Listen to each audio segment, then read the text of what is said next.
trainer, he told me, what did he say? He just told us to be prepared. The horse is prepared for battle, but victory comes from the Lord. So I'm dependent on the Lord. What's been the message? Unwavering faith, ultimate belief, dependent on the Lord. That's all we got. I'm gonna pass it to Corn after I say one thing. Let's go. That's a W. That's E1. I just got off Amazon and I'm probably about to go and order a dub. I know. I'm just praying for the Lord to deliver me from pick sixes.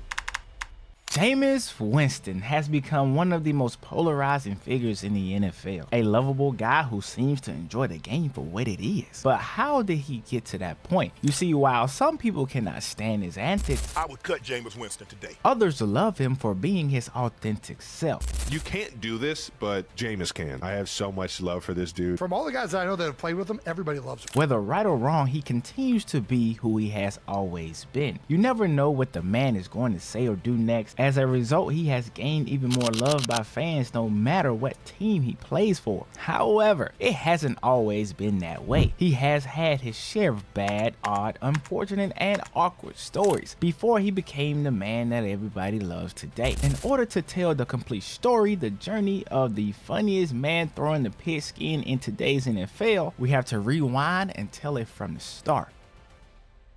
The main man of the hour, Jameis Winston, was born in Bessemer, Alabama on January 6, 1994. Attending Hewletttown High School, he was a two-sport athlete playing football and baseball. He committed to Florida State in his junior season, picking them over Alabama, LSU, and Stanford, primarily because he would be able to play both sports there. In a statement about Alabama, he said this: "I love all those Alabama fans. I'm from Alabama. I love them. Tuscaloosa is just 35 minutes down the road. I'm going to have to live with that, but I can." He will go on to have a great senior campaign, throwing for 2,424 yards, 28 touchdowns. He also ran for 1,065 yards, adding 15 rushing touchdowns on top of that. But as good as he was, he did have one admitted disciplinary action taken against him in high school. Any discipline when you were in high school? For one game against John Carroll for laughing at my coach because he cried. It has to be more to the story, but despite that though, it seemed like Florida State was getting a very good quarterback. Well, that would be an understatement. After redshirting his freshman year, the following year for Jameis Winston and the Florida State Seminoles will be special. But you don't think Jameis Winston was quiet during his redshirt season, do you? Well, let's just say he had some immature moments that caught headlines that could have potentially landed him in trouble.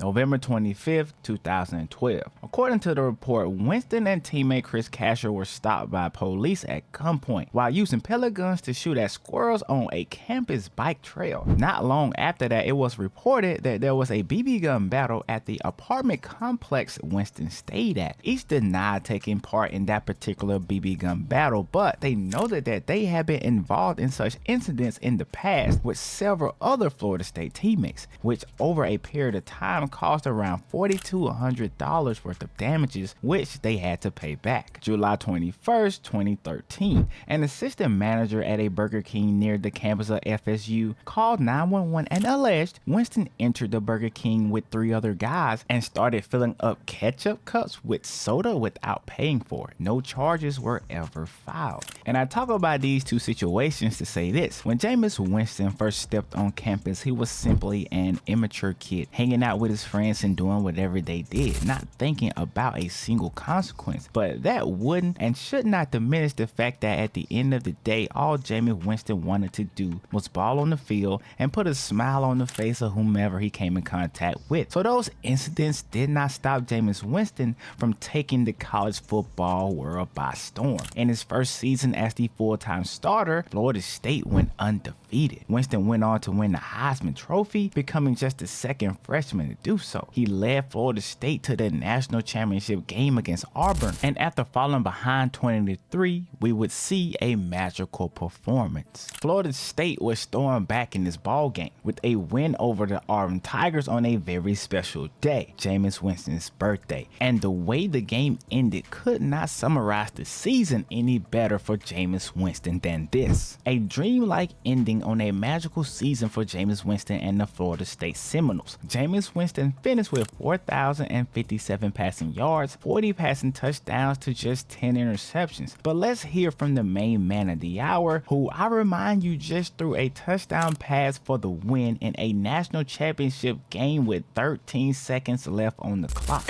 We control our own destiny. And those men looked me in my eye and they said, "We got this, Jameis." And I said, are you strong? They said, "I'm strong if you strong." And I said, "We strong then." You couldn't have asked for a more Winston-like answer. But even though Jameis has had some great and exciting moments in college, he would have some unfortunate events as well. Most notably the crab leg situation, where he walked out of a supermarket without paying for $32 worth of crab legs and crawfish on May the 6th, which was sometime after that championship game. He would address this later on down the line. If somebody gave them to you for free? Yeah, met a dude that was inside Publix, and he said, "Hey, anytime you come in here, I got you." And that would not be the last time Winston was in the spotlight for something not so good. The fella got up on a table and said, yeah.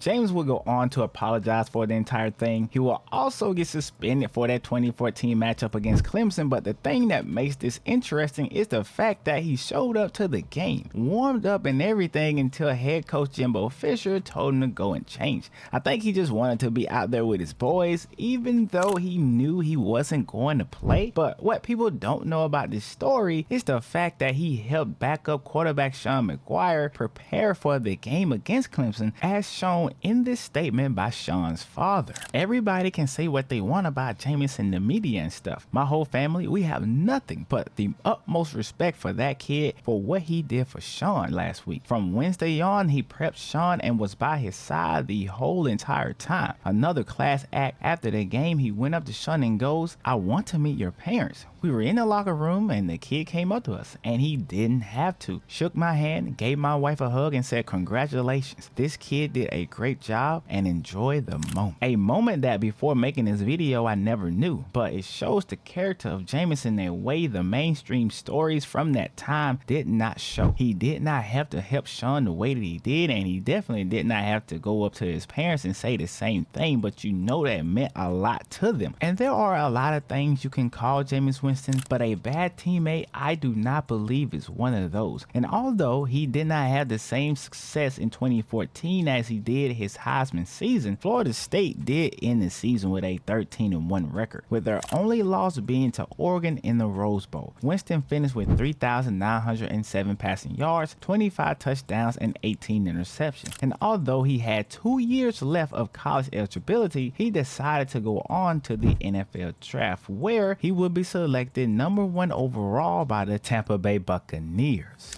And in his first NFL game, he would go up against the second quarterback drafted that season, Marcus Mariota. That game in particular would get very ugly. His first throw in the NFL would be a pick 6 in a 42-14 loss. Mariota went 13-15 for 209 yards and 4 touchdowns. Winston, on the other hand, went 16-33, which was only a 48% completion percentage. He added 210 yards, 2 touchdowns, but that came with 2 interceptions. And although it was his first game, it put into question the #1 overall selection. However, Winston wouldn't disappoint his rookie campaign, finishing with 4,042 passing yards, 22 touchdowns, and 15 interceptions, which was just good enough to land him second in the Offensive Rookie of the Year race behind Todd Gurley, who had a fantastic season. But as good as Jameis Winston's rookie season was, the rest of his time with the Buccaneers would be up and down. However, he has had his great and funny moments, like his poem during the preseason game against the Jaguars. Repeat after me.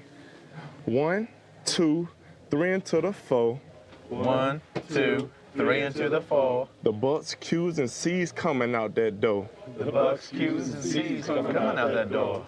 Now, we don't know how to do these rhymes. We don't know how to do these rhymes. We know about pancake blocks and throwing dimes. We know about pancake blocks and throwing dimes. His 458-yard performance against Detroit, a 4-touchdown, 1 interception game where he got the 38-17 win. He threw for 400 yards 3 times in 2019 and 300 yards 8 times that year. And we can't forget his time on the WWE. But there were some other other times where Jameis played in a way that kept the other team in the game, just as much as his own squad. Like his 5-interception game against the Carolina Panthers in a 37-26 loss in 2019, where he did have 400 yards, but a whopping 7 turnovers that included 2 fumbles. And if we go back, we could also look at a time where Jameis Winston underperformed in a moment that will remain with him forever. Winston went 7 of 13 passing for 67 yards before injuring his shoulder. While sidelined with that injury, Winston poked Marshawn Lattimore in the back of his head, which led to this. In a game you probably know more about than you actually think. This will be the infamous W speech game.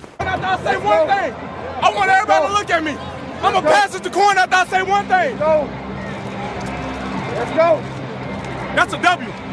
Let's eat one. Let's eat one. That's a W.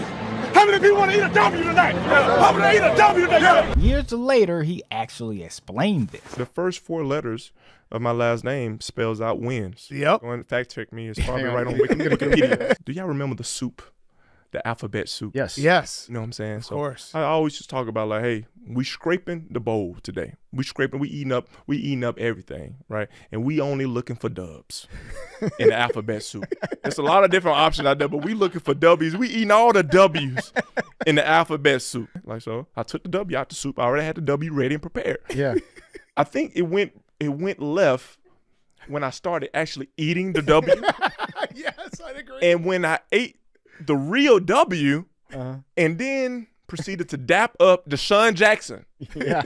I think that was the worst person to dap up. And I'm pretty sure there were other people who wished the W would have stayed in the bowl. Getting them dub, we eating them dub. Oh, you was there for that? Yeah, Jack I was was sitting I'm the meme. Just looking at him like, Me and Jack, I looked, I said, man, what the?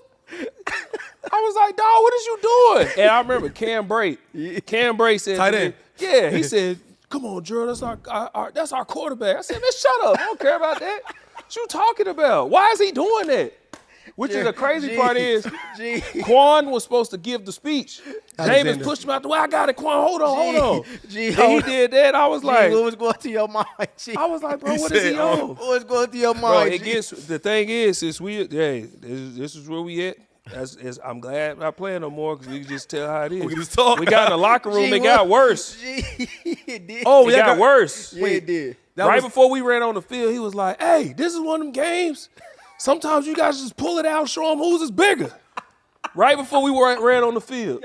But the unfortunate truth for Jameis was, throughout his time with the Bucs, he threw a lot of interceptions, and this issue would lead him to getting benched for Ryan Fitzpatrick, a saga that was interesting and weird to say the least. It all started before the 2018 season. Jameis Winston would get suspended 3 games for violating the NFL personal conduct policy. The suspension stemmed from a female Uber driver accusing Winston of groping her in Scottsdale, Arizona in March 2016. This led to Ryan Fitzpatrick starting in his absence. And in those 3 games, let's just say Ryan Fitzpatrick was cooking. At least 400 yards in each of those 3 games, he went 2-1 over that stretch. So when Winston returned from suspension and threw 10 interceptions in a 4-game span, the coaches would make a change. And this was because they saw Fitzmagic a few weeks prior absolutely balling out. So Fitzpatrick replaced Jameis Winston in his 4th game back after his 4th interception in a game against the Bengals, which I don't know if you heard, it was his 10th interception over that span. Ryan Fitzpatrick tried to sprinkle some more Fitzmagic in this game, going 3 for 3 in his first drive that ended in a field goal, throwing a touchdown to Mike Evans, but the Bengals would win that game 37-34 with a game-winning field goal. However, deja vu would strike the Bucs just 2 weeks later. Fitzpatrick would get picked off 3 times, one of those being a pick 6. So who would replace him? Our boy Jameis Winston, who led a 74-yard touchdown drive. The Bucs would close the distance in this game and had a chance to win it, but Jameis Winston threw a game-sealing interception for the Giants in the red zone. He would remain a starter for the rest of the 2018 season. And in 2019, we saw a lot of the same Jameis. He had a game-losing pick 6 against the Falcons in week 17 of the 2019 season. The same season, he finished with 30 30 touchdowns and 30 interceptions. Now, when a quarterback throws 30 interceptions, his vision will come into question, and Jameis was no exception, only this time his vision was really bad. In the 2020 offseason, he underwent LASIK eye surgery to correct his vision. On top of that, he had knee surgery as well to fix a torn meniscus he played on the entirety of the 2019-2020 season, the season that would be his last with the Tampa Bay Buccaneers, before he would go on to sign with the New Orleans Saints, mainly due to the fact that Tom Brady was coming to town. But with all of that being said, his time with the Buccaneers was over. He never had a chance to make it to the postseason with the Tampa Bay Buccaneers. Some say this was due to the poor O-line during his time there, the lack of a running game, things that would be fixed once Tom Brady got there, and we know how that story ended. Jameis would finish his stint with Tampa Bay as the all-time leader in every major passing category: pass attempts, pass completion, passing yards with 19,737, passing touchdowns with 121. His time there was much like a roller coaster ride at Six Flags: some highs, some lows, some twists, and some turns, and this will continue in his stint with the New Orleans Saints. His first year though would be quiet, as he would mainly be the backup to Drew Brees. He would not become the starter until the following year when Drew Brees retired. He started out strong with a 38-3 win over Green Bay in Week 1, a game where Jameis Winston threw for 147 yards and 5 touchdowns. And we would get this iconic post-game interview. How did the defense in the running game give overall shape to the way this played out, Jameis? Well, I just think we were prepared. You know, one thing my trainer, he told me, he said, what did he say?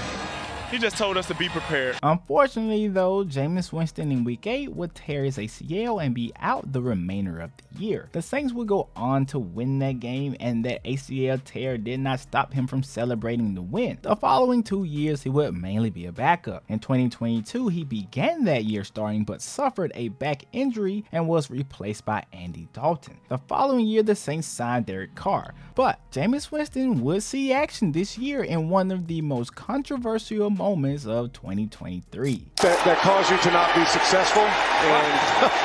And that's Williams with his first touchdown of the season, and that's the rivalry, right? And Arthur Smith's hot that Dennis Allen scored a touchdown at the end.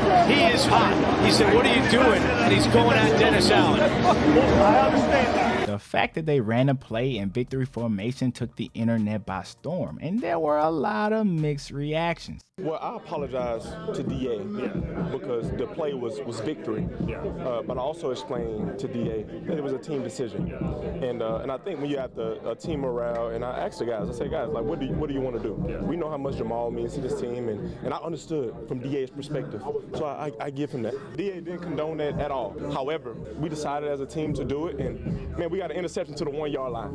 You know, like, so if we would have scored, would it still would have been disrespectful? How does this make the Saints look? Bad. It makes Dennis Allen look like he's lost control of that locker room. But I'll say this, I would cut Jameis Winston today. I would not want him on my team. That's loser's mentality. And people will say, well, Shannon, what about when Dan Marino fake spiked the ball, or Peyton Manning? They were not in victory formation. Jameis Winston has a loser's mentality. That's why they didn't win in Tampa. That's why Tom Brady came there, took the same team, and went to the Super Bowl. I completely agree with you. And let's just say Winston wouldn't be on the team the following year. Was this 100% the reason why? I'm not sure, but it probably did not help. So he moves on to the Cleveland Browns, where it looked like he was having the time of his life. I like your helmet look. That's a good look. Thank you. I'm into motorcycles, so I'm going for the biker look. Happy to be here with you, boy. Yes, sir. Just the beginning. Welcome to the show, bro. Let's have some fun, energy, and execution. Yeah! He signed for a backup role, but would see action due to the injury to Deshaun Watson. An injury that saw mixed emotions from fans, but there was one man in particular who had Deshaun Watson's back. The way I was raised, I will never pull on a man when he's down, but I will be the person to lift him up. And I do not want the treatment that Deshaun Watson has received from these passionate fans. Jameis would go to make his first start in replace of Deshaun Watson against the Baltimore Ravens, a team that had just won 5 games. How do you describe this victory? Unwavering faith, ultimate belief, depending on the Lord, and depending on the Lord should have been first. He gets all the glory. Thank you, Jesus. Thank you for this win. There's a white boy from Detroit that I really admire named Eminem. He said, you only get one shot. Do not miss your chance to blow. Eyes have not seen, ears have not heard what the Lord got for the Cleveland Browns. Come on. Okay? We don't have to see instant gratification. We don't have to see something good happen, folks. We got to believe. Yes, sir. We got to have that unwavering faith. Come on. I got that. Come on. All right. You got one opportunity. Family on 3, family on 3. 1, 2, 3. Family. Believe. They would go on to beat the Ravens 29-24 off of Jameis Winston's 334 passing yards and 3 touchdowns. The next few weeks wouldn't be as pretty, but over a very snowy Thursday night against the Steelers, we would get yet another Winston moment. He had an okay game, 219 yards and 1 touchdown, nothing crazy, but whether he plays well or not, when a team who has Jameis Winston wins, you're going to know every single way it happened. It's just one play at a time, man. I'm so grateful for our equipment staff for providing us with hand warmers, providing us with the cleat scrapers, so we're able to go out there and do the best we can to make it seem as easy as it possibly is. But as you can see, the conditions did not define our result today. And when they lose at the hands of Jameis, you will know about that too. It's an opportunity to continue to glorify the Lord even through the toughest circumstances. I know I'm better than this. I know I'm just praying for the Lord to deliver me from pick sixes. Who knows what else is in store for the Alabama-raised Jameis Winston. But despite some of the low and immature moments he has had during his football tenure, his career as a whole has had some very high and iconic moments that add to the overall story. He continues to be the same guy, personality-wise, as he was in his younger days. And that's why he is still a fan favorite throughout the entire NFL. I believe he is a guy who simply wants to entertain the people around him and see them smile. A great teammate with a huge passion for the game. A passion for the game that some NFL players do not have and other NFL players lose.